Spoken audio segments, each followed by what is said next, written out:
મહિન્દ્રાની ગાડી ઓલો 4 વ્હીલર લઈને આવે ને એ બિચારી આખી ગાડી હોય છે બિચારાને. આ બોર્ડર બધી બંધ થઈ જવી પડે. હા થતી નથી બંધ. હા MP વાળી તો બંધ થઈ ગઈ છે.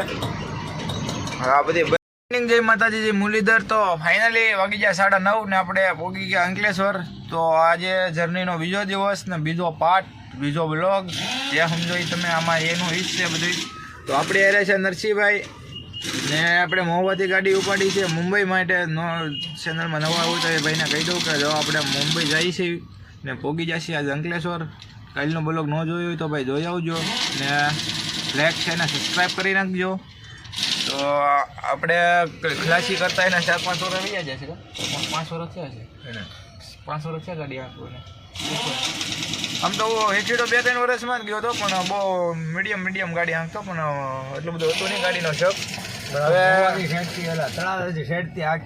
તળાજાથી આંકી આપણે ઠેઠ મહુવા સુધી, સોરી તળાજાથી આંકી દે ઠેઠ અહીં અંકલેશ્વર સુધી, સુરત સુધી પોગાડવાનો આપણો ટાર્ગેટ છે, બરોબર છે ને. કાલે ભર્યા છે 4 કન્ટેનર ભર્યા, એટલે હાવ અમે થાકી ગયેલો શું તો એ મેં કીધું હાલો આજે આંકવી તો ફાઇનલ છે જ તે.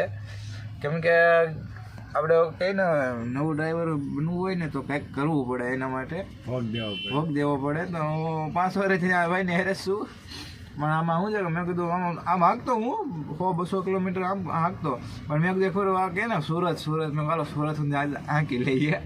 એટલે તો કાંઈ વાંધો નહીં, હાલો તો નવા આવ્યા હોય ચેનલને સબસ્ક્રાઈબ કરી લેજો, મજા આવતી હોય તો શેર કરી દેજો.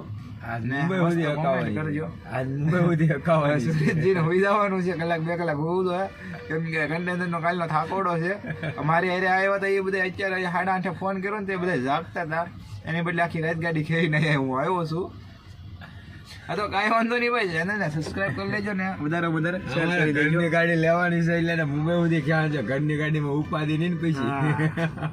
હવે જોઈએ છીએ જો મેળ આવે તો આપણે ઘરની ગાડી કરશું. તમારો બધાનો સપોર્ટ ને સાથ સહકાર જેવો બધાનો. હાલો તો હવે મસ્ત હવે નીકળીએ. હાલો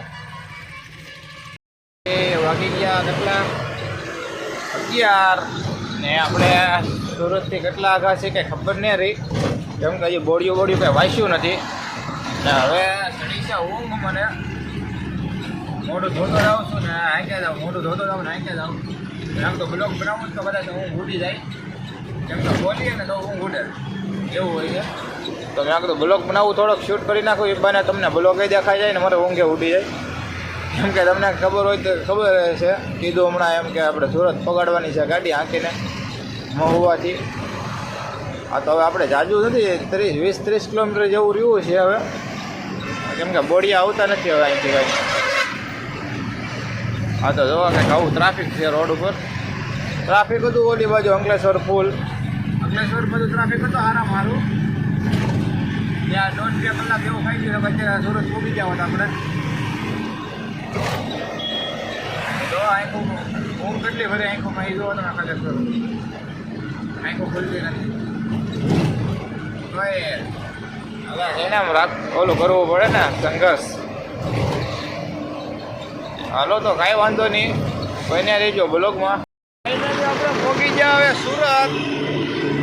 રાઈટ 11 વાગ્યા પહોંચ્યા છે. પાછળ છે ટોલ નાકું સુરતનું. ઓલો ઘડી સુઈ જવાનું છે મસ્ત. હવે રસીભાઈને જગાડ્યા, મેં કહ્યું તમે ભાઈ ઊભા થાવ, હવે આંખો કાઢી. મેં કહું હવે હાલે એમ નથી આપડતી. તો આ જો તમે આવું કંઈક નજારો છે પાછળ. હાલો તો હવે મસ્ત હવે ઘડીક સુઈ જાઉં. આંખું હોજી ગઈ મારે તો ઉજાગરા કરીને.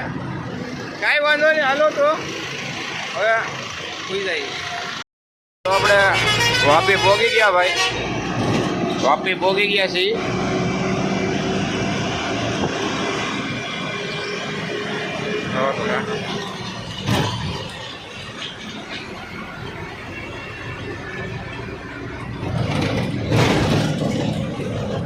અહીંયા ઘડી હોવા દો ને, હાથમાં તો કઈ નહીં ને પાછા અત્યારે રહી ગયો હતું પાછો.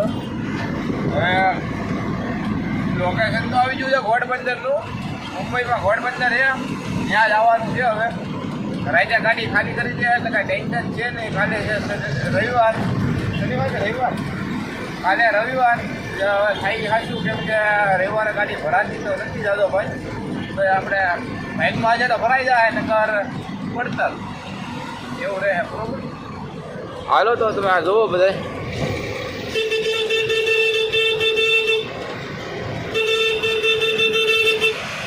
આ રોડ ઉપર બહુ ટ્રાફિક રહી. ભલે ઘડીક રહેતો બોર્ડર. હા જો અહીંયા ટ્રાફિક મહારાષ્ટ્ર બોર્ડરનું. આ બોર્ડર બધી બંધ થઈ જવી પડે. હા થતી નથી બંધ. હા MP વાળી તો બંધ થઈ ગઈ છે. હવે આ બધી બંધ થઈ જાય તો સારું કાંઈક, તો કાંઈક ગાડી માલિકોને 2-5 રૂપિયા વધે. બાકી આમાં કાંઈ વધશે નહીં. એન્ટ્રી ને બધું લગાડતા તમારે અહીંયા 1000-1500 તો થોડી જ એન્ટ્રી કરી નાખી. જો આ બધા ગુજરાતમાં એન્ટ્રી કરવા હાટું થઈને જો લાઈનમાં ઊભા છે આપણી જેમ. આપણે કેમ હમણાં ઊભા હતા એમ જ ઊભા છે આ લોકો.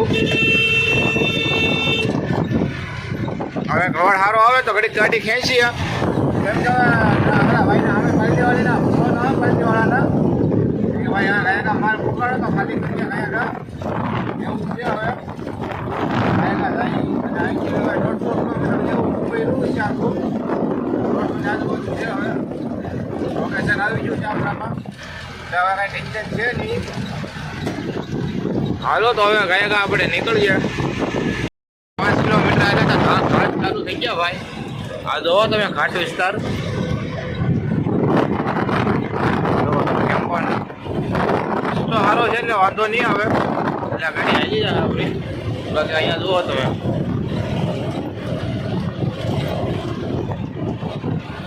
આપણી ચેનલમાં વિડીયો ઓલું આપણે પુના મુંબઈ એક્સપ્રેસ હાઈવે છે ને બધે વિડીયો અપલોડ કરેલા છે. તમે આપણી ચેનલમાં ચેક કરી લેજો. એમાં આપણને જોવા મળી જાય તમને બધાને. એ જોઈ આવજો. ખંડાલા ઘાટ ને બધું આવી ગયેલું છે એમાં. એટલા માટે આ તો બધું છે ને ત્યાં નોર્મલ છે. આપણે ખંડાલા ઘાટ ને એ જવા વરસાદના મોસમમાં વધારે મહિન્દ્રાની ગાડી ઓલો 4-wheeler લઈને આવે ને એ બિચારી આખી ગાડી હળગી ગઈ બિચારાને. અંદર માલી હળગી જો બંનેને 4-wheeler હળગી ગઈ. આ ગાડી એને આવી છે. ભગવાનને કંઈ એવું કોઈને નહીં થવા દેતો કેમ કે એક તો એટલી મહેનતથી ગાડી બનાવે ને ગાડી આગ લાગી જાય તો કેવું થાય મનભાઈ? કેવું બોલે છે આપણે એટલી મહેનતથી એટલા પૈસા ભેગા કરીએ એટલું ઓલું કરીએ ને આવું થઈ જાય ને તો બહુ ભાઈ જેવું બોલે યાર. હાલો તો વાંધો નહીં. હાલો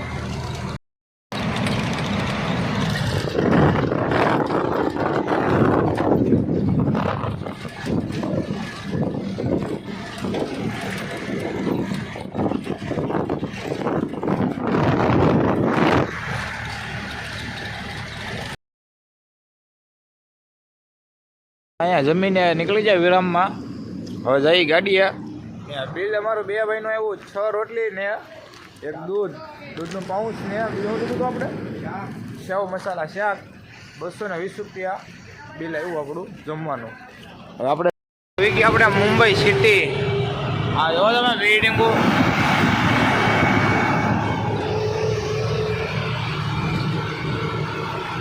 તારે કોણ બિલ્ડિંગો છે અત્યારે. આ ફ્લાયઓવર બને છે જે માથે તો બ્રિજ ચાલુ છે બનવાનું. આ જુઓ બિલ્ડિંગ અહીંયા રસ્તો ખરાબ છે ભાઈ એકદમ. જુઓ તમે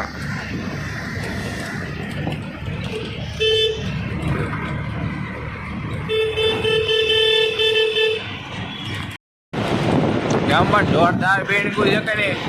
મસ્ત કોમેન્ટ કરી નાખો બિલ્ડિંગ ઉપર. જુઓ તમે કંઈ ઘટે જ નહીં એમાં. જુઓ આ તો દિવસે આવ્યા હોત ને તો ઓર મજા આવત. કેવો મસ્ત શો કરેલો છે.